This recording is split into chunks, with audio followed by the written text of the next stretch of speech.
California is leading a lawsuit against the Trump administration for withholding billions of dollars to build more electric vehicle chargers. 17 states have joined the federal lawsuit. It says funding allocated to states under the bipartisan infrastructure law signed by former President Joe Biden cannot be withdrawn by the Trump administration. In February, the Trump administration directed states to stop spending money for EV charging infrastructure.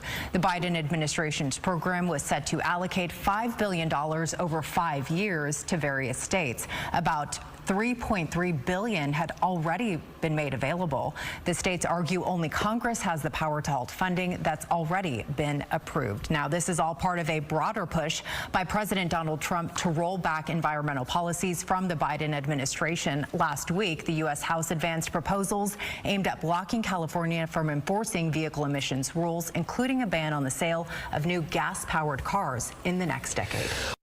Señoras y señores, sean bienvenidos nuevamente a otra emisión en Políticamente en Desacuerdo.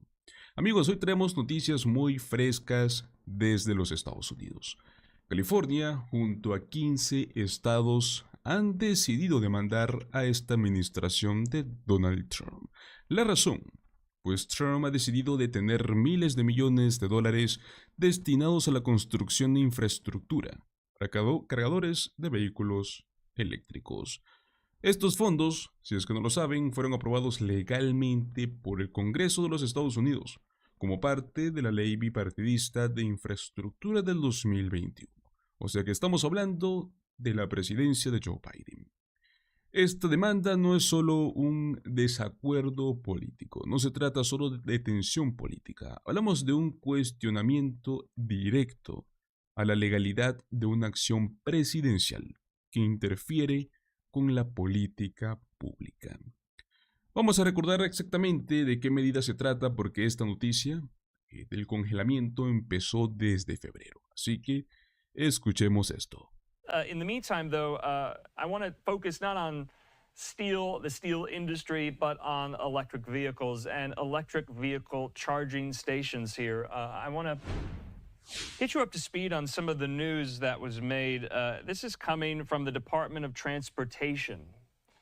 And I have that in front of me right here, a letter sent from the department stating they're suspending federal funding that was intended to be distributed to states from the National EV Infrastructure Formula Program.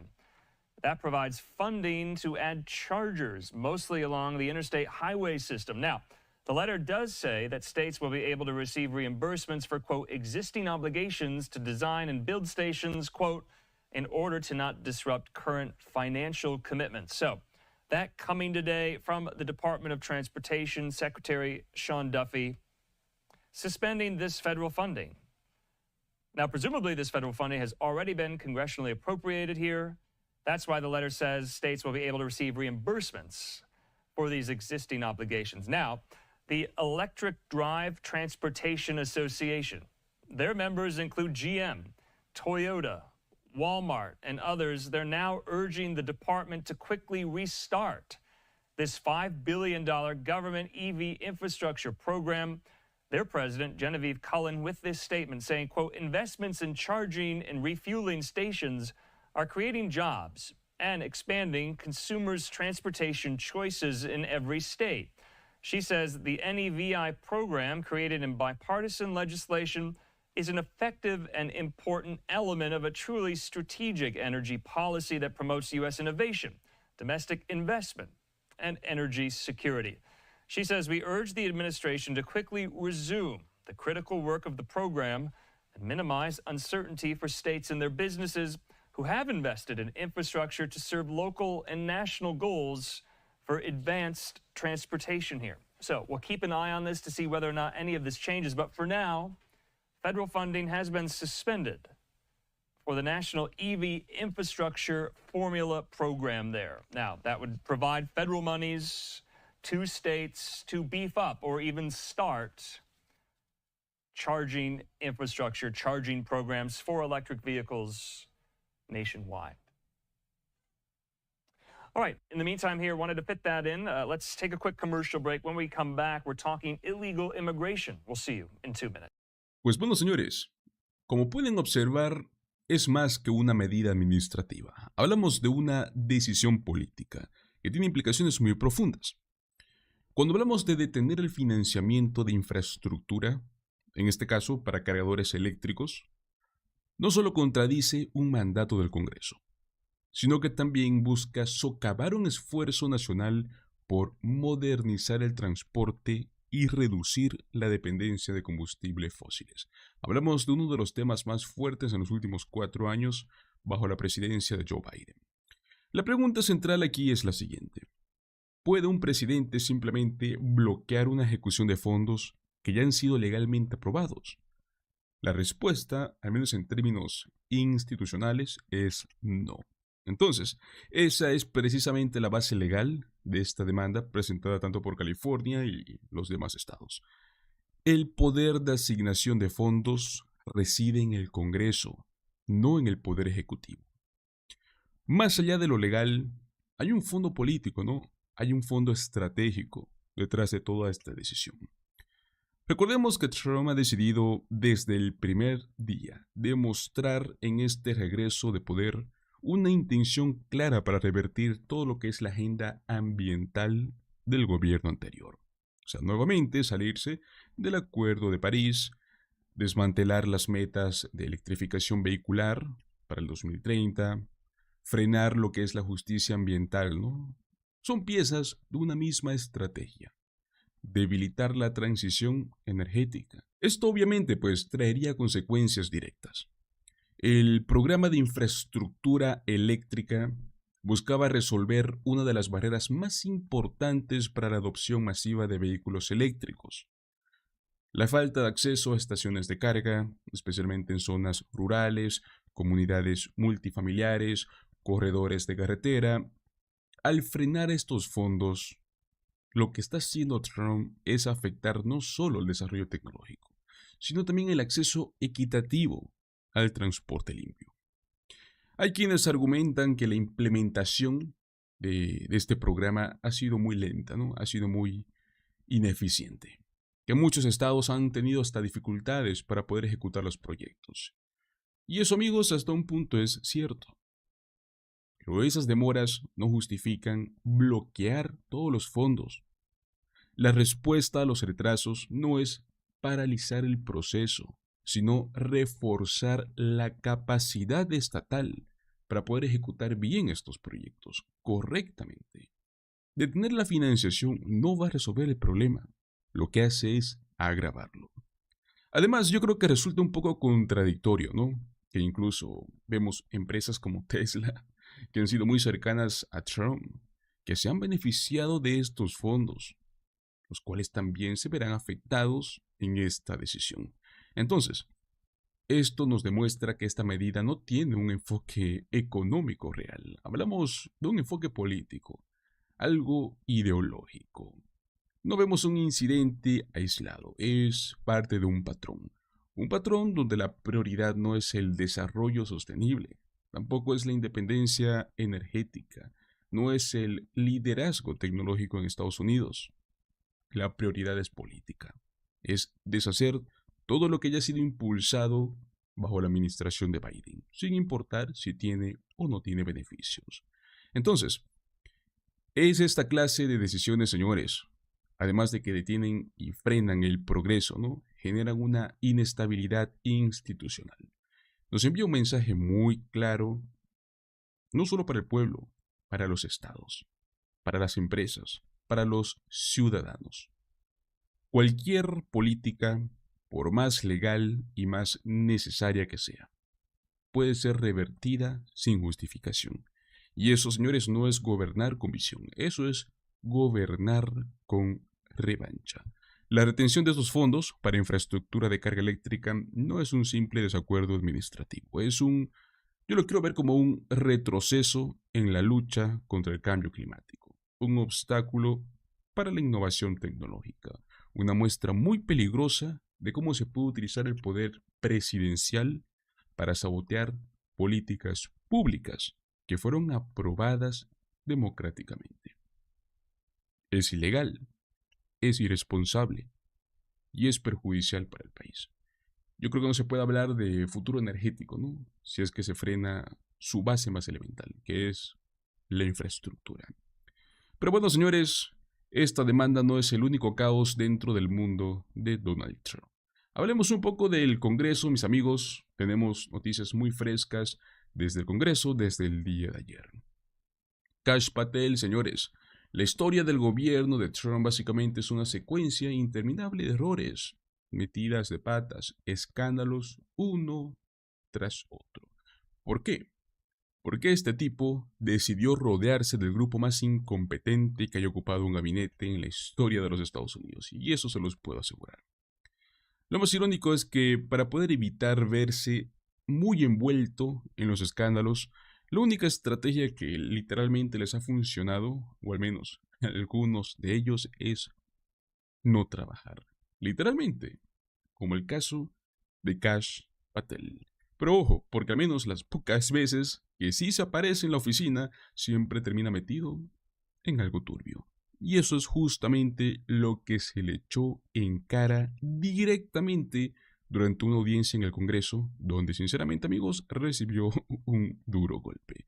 Ahora sí, veamos este colapso total de Kash Patel en el Congreso de los Estados Unidos.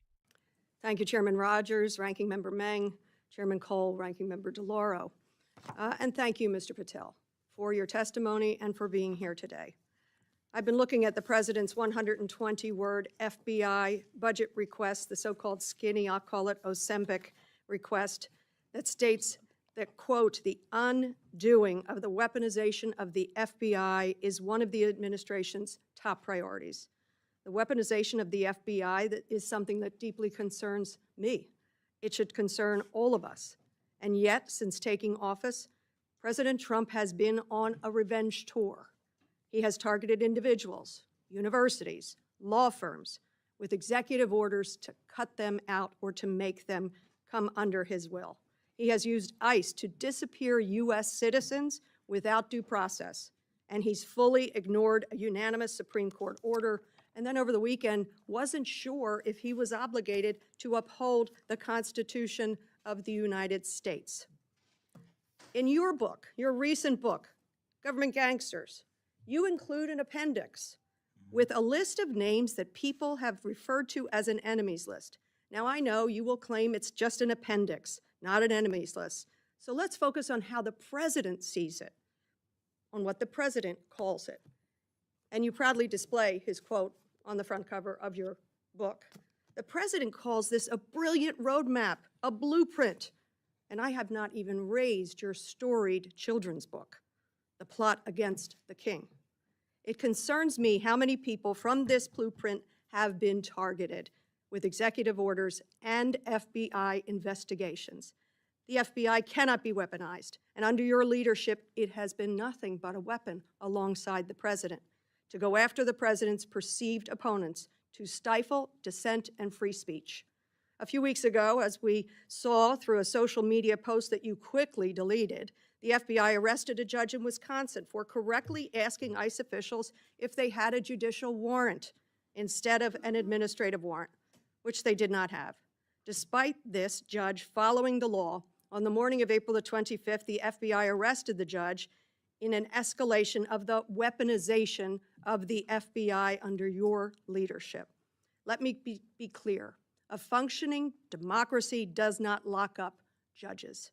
I am gravely concerned about the utter lack of independence of the FBI and its weaponization under your leadership. I am concerned that the president is using this book, your book, as a blueprint, as he has said.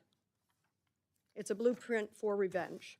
And I am concerned that your eagerness, a childlike giddiness to carry out the president's revenge tour, you've shown yourself to be unserious in your statements before you were sworn in and some after. You've shown yourself unfit to lead this important agency. I was an impeachment manager for President Trump's second impeachment. It was a sad, solemn duty. And so I wanted to ask you about that. Mr. Patel, as you and the president continue to weaponize and investigate his perceived enemies, as you follow this blueprint, when can I, a former impeachment manager, expect the FBI at my door. Ma'am, you want to know who was targeted by a weaponized FBI? Me. You want to know how and why? Well, You maybe want to know need what I'm doing write to a book fix it? about that. Let me move on. Well, you should Change read the topics. book because there's no enemies So- list on that book. So There are you- people that violated their constitutional obligations and their duties to the American people. That's good. You And they gave were them due rightly process. called out. I'm And changing you should topics. give that book to every one of your constituents so I'm they can changing read topics. about it. I won't be doing that. That's their loss. During your Senate confirmation hearings, you repeatedly denied having any involvement as a private citizen in the firing of FBI officials who engaged in the prosecution against January 6 insurrectionists, the violent rioters who beat and killed Capitol police officers, and whom you referred to as political prisoners. Since then, multiple whistleblowers have come forward, and we know that you likely committed perjury. At the same hearing, you claimed you were not familiar with Stu Peters, an anti-Semitic Holocaust denier, despite the fact that you appeared on Mr. Peters' podcast 8 separate times. 8 times. And you claimed not to recall. Mr. Patel, my second question is, should we worry more about your memory or your veracity? We should worry more about your lack of candor. You're accusing me of committing veracity? perjury. Tell the American You didn't people how know- I broke the law and committed a felony. You did Have the break- audacity to actually No, put the all facts right, then forward the answer is instead of both. lying for political banter so you can have a 20-second answer is- donation hit. The answer is both. I believe that the The men and answer is women of the- you're failing, Excuse me, not I me. reclaim my time. Go ahead. Mr. Patel, I believe that the members of the FBI, and I know many of them, many retired, 38,000 people, as you say, it's a little less than that now, deserve the very best, deserve extraordinary independence, deserve freedom from the fears of being investigated, the freedom of coming forward to make sure they're doing their job. And I'll end with this, that I think it's interesting that in your proposal today, you find yourself at a gulf of difference between you and the president. I wonder how you will resolve that. Will you go to the president and say, we need 11.2 billion, not what you cut out of here? You're asking for more than $1 billion than the president's request. Are you going to go to the president and straighten out that gulf? I'll do what I've always done and represent the American people, defend this country, and make sure the Constitution is always upheld and the FBI is never weaponized. Maybe you should do the same. So you agree with the president when he says he doesn't know if he should uphold his constitutional duty? If you want to just keep putting words in my mouth, the TV cameras are outside. I thank you. I yield back. Again, this is an unserious moment, sadly, for the FBI. I yield back. More so for you. Ok, aquí quiero detenerme un momento. Kash Patel, sin duda, está mintiendo. No es nada nuevo, su carrera completa se ha basado en eso, que es mentir para proteger a Donald Trump.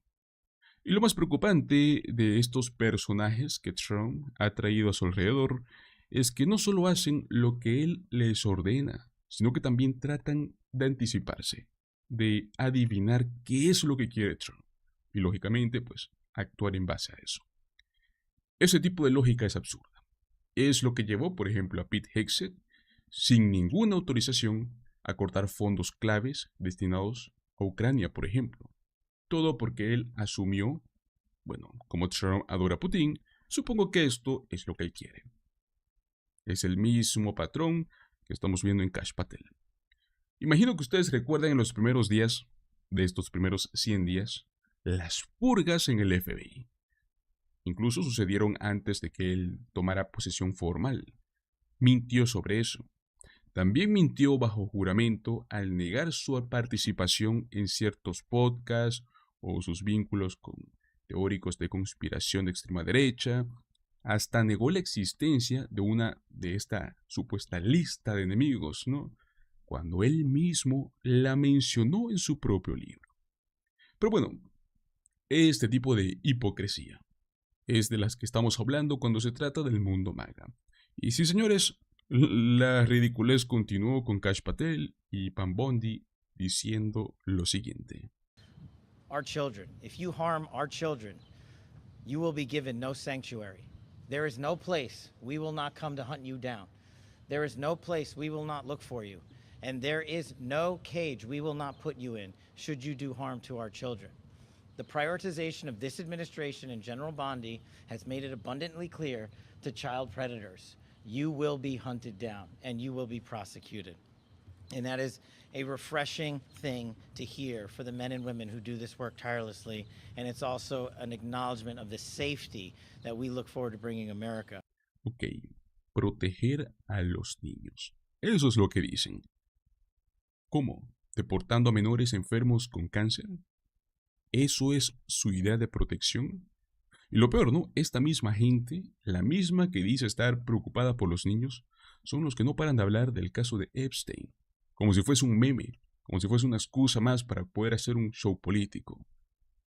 Amigos, Epstein fue un criminal real, fue un depredador, no un personaje de conspiraciones. Hubo víctimas reales, gente cuya vida fue destruida. Y que vengan estos republicanos a burlarse de eso, yo creo que es algo repugnante. Pero claro, todo esto ya se veía venir, ¿no? Con Kash Patel, nada debería de sorprendernos a estas alturas. Y no es lo que yo digo solamente yo, ya lo había advertido también el senador demócrata Adam Schiff hace tiempo. Escuchemos esto. Now, Kash Patel sat before the Senate Judiciary Committee and under oath insisted he knew of no plans to punish FBI employees involved in investigations related to Donald Trump. He positively levitated at the suggestion that such a thing could even be true. Then within days, top FBI agents were fired. Thousands of FBI employees, career professionals, were sent a detailed questionnaire demanding they disclose any involvement in investigations related to the January 6th insurrection. A warning accompanied this. Additional personnel actions could follow. And yet, Mr. Patel testified that, quote, there will be no politicization at the FBI. There'll be no retributive actions taken by any FBI should I be confirmed as FBI director. He sat in that committee room and told the Senate all FBI employees will be protected against political retribution. That was a Thursday. 3 weeks ago, the very next day, the purges began.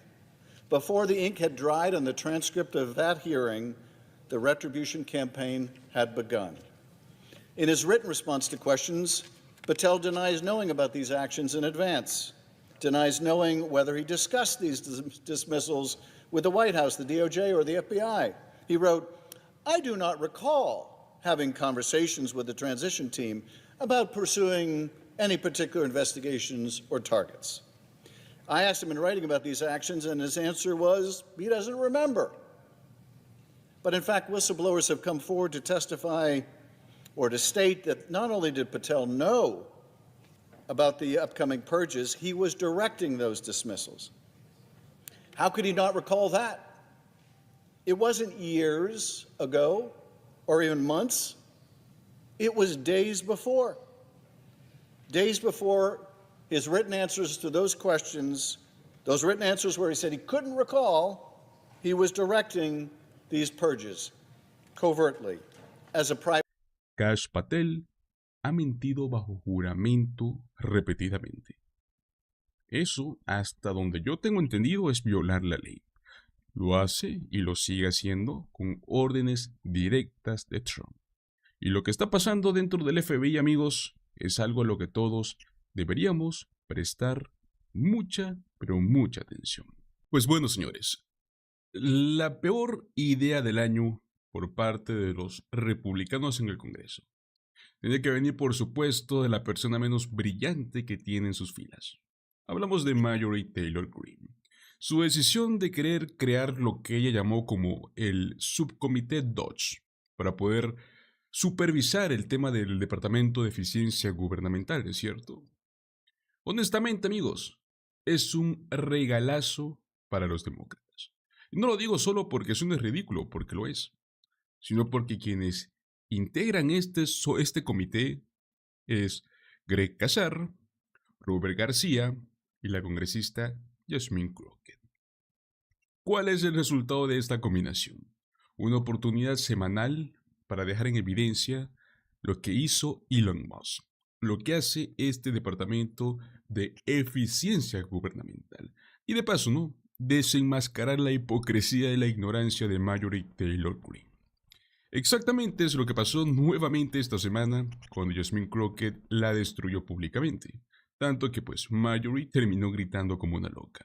Empecemos por el momento más interesante en el cual Jasmine Crockett dejó sin palabras a Marjorie Taylor Greene. So interesting that I just learned today at 44 years old that the Republicans are going to be the ones to save women. The same Republicans that have been, say, for Women's Reproductive Acts, or the same Republicans that have stood for the Equal Rights Act, which would hopefully get women to equal pay, or the same Republicans that just this Congress voted for the SAVE Act, which we know would disenfranchise women from even being able to vote. But let me tell you, they are our saviors, and so I am so happy to be here today, because otherwise I would not have an idea that I had a savior in the Republicans. So let's also talk about the fact that it's only been 100 days, 100 long, terrible days for anybody that absolutely believes in reality, because what we know is that they have terminated staff responsible for enforcing federal protections against sex-based discrimination. Sounds like that's pro-women.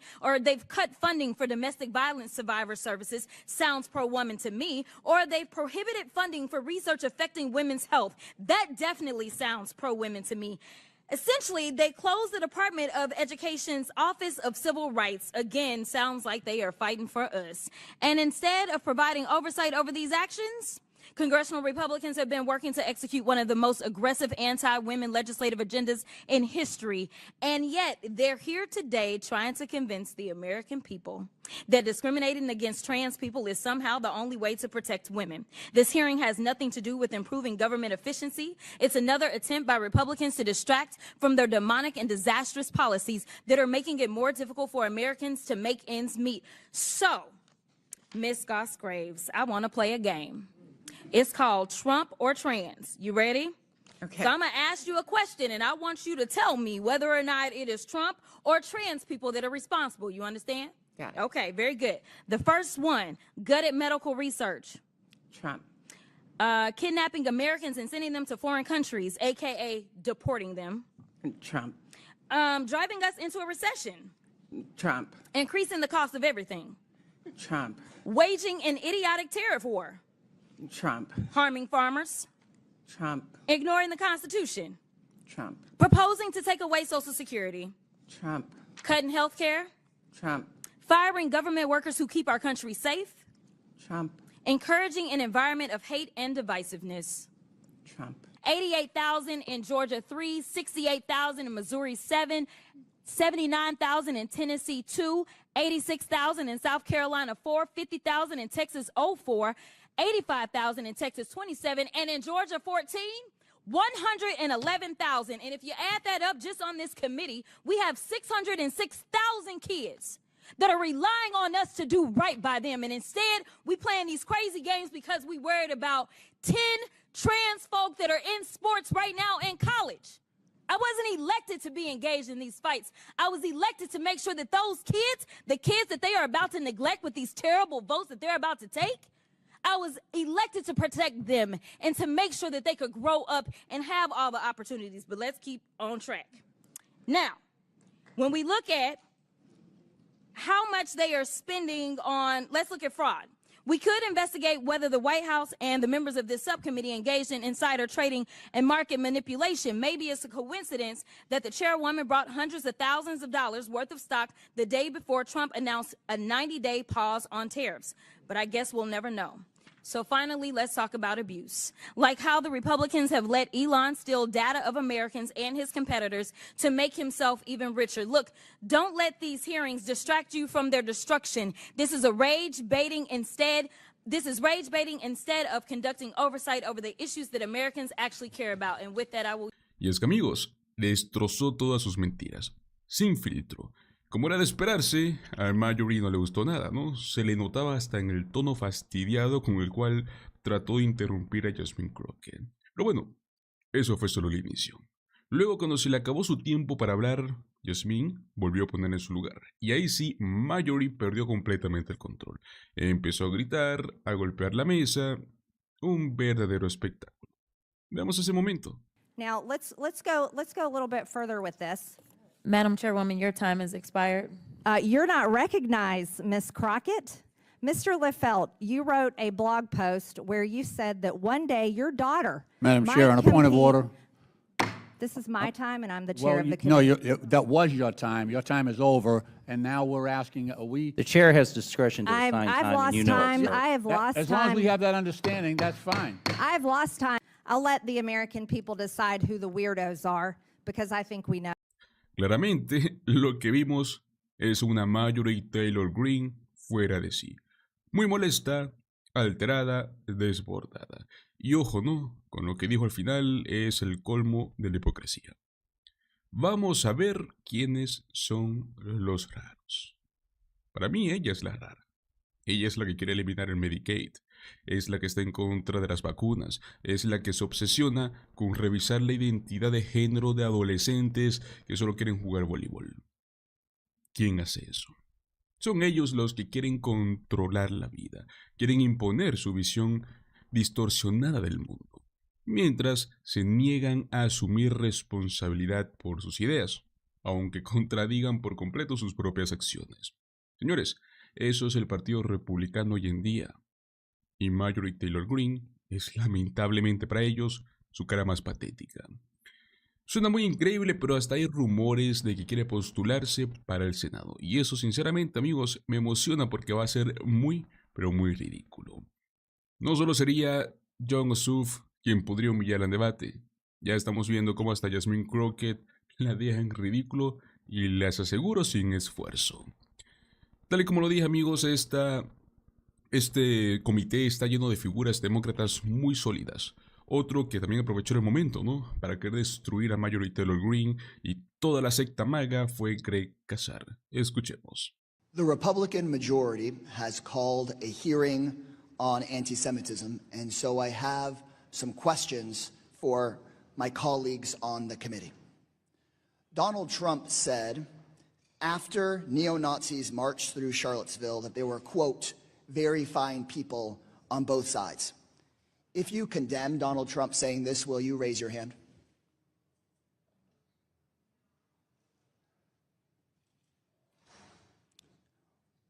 RFK, the head of Health and Human Services, spread an anti-Semitic conspiracy theory that COVID was engineered to target white and black people, but spare Jewish people. If you condemn the head of the U.S. Health and Human Services for spreading this anti-Semitic conspiracy theory, will you please raise your hand? Nobody. I'd suggest the hearing is to question the witnesses that are here who have spent time and energy to come here. I have a question for you, Mr. Chairman. So I think the questioning is... Mr. Chairman, will you condemn... I am not on the witness stand. Mr. Chairman, this is my time, and I'm happy to ask you then. Would you condemn Donald Trump for pardoning a January 6th rioter who praised Hitler and encouraged more killing of Jewish people? Mr. Chairman, since you just used some of my time, you can use more of it. Will you condemn Trump for pardoning an anti-Semitic rioter? I'm seeing 4 witnesses waiting for your question. I'm asking you a question, Mr. Chairman. Your microphone works. Do you condemn this? I will yield time to the witnesses to answer questions that are pertinent. So clearly, Mr. Chairman, not a single Republican today has been willing to condemn any of this anti-Semitism. Unfortunately, the party of very fine people on both sides, or Jewish space lasers, does not give a damn about stopping anti-Semitism. If my Republican colleagues want to stop the spread of anti-Semitism, maybe they should stop apologizing for and promoting anti-Semites. And with all due respect to the Congresswoman from New York who's back to join us, if Republicans want to fight anti-Semitism, they shouldn't go groveling to the most anti-Semitic president in modern American history. They shouldn't be trying to quell questions about the anti-Semitism that we see at the White House and in the cabinet at the Department of Health and Human Services. In my city of Austin, swastikas have been drawn on the doors of schoolhouses. Synagogues have been firebombed. Anti-Semitism is an assault on our community safety and on all of our values. And we could do something to combat anti-Semitism. In Congress, we could strengthen the Department of Education's Office of Civil Rights. But instead, Trump has cut it, and my Republican colleagues have done nothing about it. Congress could strengthen anti-hate crime programs to address anti-Semitic violence. Trump has cut those programs. Again, Republican members of Congress done nothing about it. We could fully fund the security programs we have for Jewish nonprofits and synagogues, but Trump has frozen those programs. So Republicans have called this hearing on anti-Semitism, but they've cut back our ability to address hate crimes, have cut back our ability to protect synagogues, have cut back our ability to protect students from discrimination. But what they have ramped up is deporting students for writing op-eds in their campus newspaper advocating for peace. What they have ramped up is arresting nonviolent professors and students, Jewish and not Jewish, just because they dare talk about the killing and starvation in Gaza. This hearing, called by the Republican majority, is all about Trump Republicans distorting the definition of anti-Semitism to silence anyone, including Jewish students, who speak out nonviolently against what the Israeli government is doing. The Republican plan is not about keeping Jewish students safe. It's about keeping the Israeli government safe from any form of criticism. That is a disservice to the truth. It is a disservice to us and our job as members of Congress, and it's a disservice to the safety of everyone, including and especially Jewish Americans. I yield back. Como lo dije, amigos, es una locura que Marjorie Taylor Greene haya creado este comité que básicamente sirve para que los demócratas se puedan turnar y exponer tanto a Musk como a ella y dejarlo en ridículo. Bueno, si su campaña pues en el Senado va a ser algo parecido a esto, agárrense, señores, porque vamos a ver un espectáculo muy ridículo de los republicanos. Muchísimas gracias, señores, por haberme acompañado en esta emisión. Como siempre, los invito a que me apoyen compartiendo mi contenido, suscribiéndose a nuestro canal Políticamente en Desacuerdo. Recuerden que estaremos haciendo doble emisión todos los días. Este es el primero. Más tarde prenderé nuevamente y traeré las noticias más frescas desde los Estados Unidos. Muchísimas gracias por acompañarme. Nos vemos luego.